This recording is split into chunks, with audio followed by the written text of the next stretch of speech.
তো চলুন আজকে ভিডিওতে আমরা জেনে নেই কীভাবে কারখানাতে মার্বেল পাথর থেকে টাইলস প্রস্তুত করা হচ্ছে এবং ওই টাইলস কী করে আমরা বাড়িতে ইউজ করছি। তো টাইলস প্রস্তুত করার সমস্ত ভিডিও বা মার্বেল প্রসেসিং সমস্ত কিছু নিয়ে আজকের এই ভিডিওতে আপনারা দেখতে পাবেন কীভাবে কারখানা থেকে ওই টাইলস আমাদের সরাসরি ঘরে পৌঁছানোর আগে কী করে প্রসেসিং করা হচ্ছে। এই ভিডিওতে আপনারা দুটো প্রসেস দেখতে পাবেন, একটা হচ্ছে আমাদের দেশীয় অর্থাৎ ভারত বাংলাদেশের প্রসেস, আর একটা দেখতে পাবেন বিদেশের প্রসেস। প্রথমে টাইলসগুলোকে কারখানায় নিয়ে আসা হয় এবং ওখানে মেশিনে ওগুলো প্রথমে কাটিং করার জন্য একটা প্লেটের উপর সুন্দর করে সাজিয়ে রেখে দেওয়া হয় এবং একটা পাথর কাটতে প্রায় 12 থেকে 13 ঘন্টার মতো টাইম লাগে এই মেশিনের সাহায্যে। এবং এই মেশিনে পাতে বসানো থাকে ডায়মন্ড, কারণ আমরা জানি ডায়মন্ড দিয়ে পাথর কাটার কাজে ব্যবহার করা হয়, কারণ ডায়মন্ড এতটাই শক্ত ওটা সেকেন্ড প্লেস অধিকার করেছে বিভিন্ন।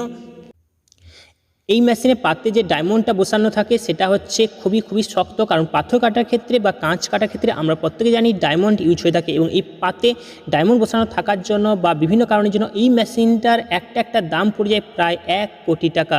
তো বুঝতে পারছেন কতটা দামি এই মেশিন। এবং এখানে জল স্প্রে করা হয়, অর্থাৎ জলের সঙ্গে ডায়মন্ড পাত দিয়ে পাথর কাটা হয়, কারণ জল না দিলে হয়তো ওটা ক্র্যাক পড়ে যেতে পারে এবং ওখানে প্রচণ্ড হিট উৎপন্ন হবে। তো এই সমস্ত যাতে না হয় স্মুথলি কাজ করার জন্য এখানে এর সঙ্গে জল স্প্রে করা হয় এবং সমস্ত প্রসেসিংটা হতে প্রায় 12 ঘন্টার মতো টাইম লেগে যায়।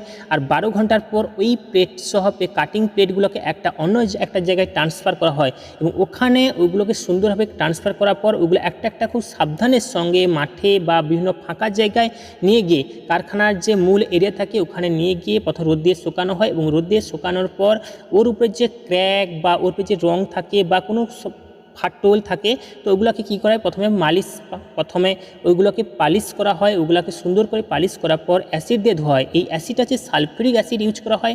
ব্যাটারিতে যে অ্যাসিডটা ইউজ করা হয় ওই অ্যাসিডটাই এখানে ইউজ করা হয় এবং এই অ্যাসিডের সঙ্গে 20% হিসাবে, অর্থাৎ 1 লিটারে প্রায় 20% হিসাবে অ্যাসিড মেশানো থাকে এবং এখানে 1 লিটার হিসাবে 20% করে অ্যাসিড থাকে, অর্থাৎ এই অ্যাসিড জল দিয়ে ওখানে ওই প্লেটগুলো অর্থাৎ এই যে টাইলসগুলো যেগুলো তৈরি হয়েছে এইগুলোকে ভালো করে সুন্দর করে ওয়াশ করা হয়। ওয়াশ করার পর আবার সেকেন্ড টাইম এগুলো কিন্তু ফ্রেশ জল দিয়ে আবার পোছা হয়। এরপর কি করা হয় যে কারণ এটা এই অ্যাসিড দেওয়ার কারণটা হচ্ছে এর উপরে বিভিন্ন যে ক্র্যাক বা বিভিন্ন যে কালার থাকে ওগুলোকে ধোয়ার জন্য অ্যাসিডের কারণে ওগুলো অ্যাবজর্ব হয়ে যায় এবং এইভাবে করার পর যখন ওটা শুকনো হয়ে যায় সম্পূর্ণরূপে তারপরে কী করা হয় এর মধ্যে যে প্লেটগুলো সুন্দর কোয়ালিটি থাকে সেগুলোকে আলাদা করা হয় এবং যেগুলো ফাটল বা লো কোয়ালিটির যেগুলো পাতগুলো থাকে এরপর লো কোয়ালিটির টাইলসগুলো বা যেগুলো ক্র্যাক থেকে গেছে ফাটল গেছে ওগুলোকে আবার একটা কেমিক্যাল দিয়ে ওই ফাটলগুলো বোঝানো হয় এবং ফাটল বোঝানোর পর ওগুলোকে আবার সেই আগের মতো পালিশ করা হয় এবং অ্যাসিড দিয়ে সম্পূর্ণটাকে পুরো ঝকঝক করা হয় এবং এরপর ওই টাইলসগুলোকে একটা বড় কারখানা এসে বড় মেশিনের সাহায্যে আবার সে আগের প্রসেসিংয়ে প্রায় পালিশ করে যাতে টাইলসগুলো সুন্দর হয় ঝকঝক করে এবং বিভিন্ন তার মধ্যে গ্লেস বেরোয় একটা। এরপর ওটা বিভিন্ন কালার অ্যাড করা হয় ওই টাইলসে এবং বিভিন্ন কাস্টমারের চাহিদা অনুযায়ী ওগুলো তারপর সাপ্লাই করে এবং এইভাবে আমাদের বাড়িতে এটা পৌঁছে যায়। তো চলুন এরপর জেনে নিই কী করে ওটা খনি থেকে তোলা হচ্ছে। তো চলুন এরপর জেনে নেব এই পাথরটা কী করে খনিতে তোলা হচ্ছে এবং খনি থেকে কী করে কারখানায় এটা আসছে। প্রথমে খনিতে কী করা হয়, প্রথমে খনিতে ডিনামাইটের সাহায্যে বা মেশিনের সাহায্যে ওইগুলোকে ফাটানো হয়। ফাটানোর পর ওইগুলো বড় টুকরোতে পরিণত করে এবং ওই টুকরোগুলো বিভিন্ন সাইজে বিভিন্ন মাপে করার পর লেবারের সাহায্যে ক্রেনের সাহায্যে ওগুলোকে এক জায়গা থেকে ওখান থেকে ট্রান্সফার করে অন্যটা জায়গায় নিয়ে যাওয়া হয় এবং ওখানে এরপর ওই পাথরগুলোকে একটা লরিতে বা ডাম্পারে করে ওখান থেকে সরাসরি কারখানায় পৌঁছানো হয় এবং কারখানাতে এরপর ওগুলো কাটিংয়ের কাজ করে আমরা ওখান থেকে প্লেট পাই।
তো এই পাথর কাটাটা ওটা খনি এলাকায় যেখান থেকে পাথর উত্তোলন হচ্ছে ওখানে হয়তো কাটা হয়ে যেতে পারে বা কারখানা হয়ে যেতে অনেক ক্ষেত্রে হয় কি ওখানে ছোট ছোট বা বিভিন্ন পিসে বিভিন্ন সাইজ করে ওখানেই খনি এলাকায় ওটা কাটা হয় এবং তারপর অনেক সময় ওটা ওখান থেকে নিয়ে আসা হয়।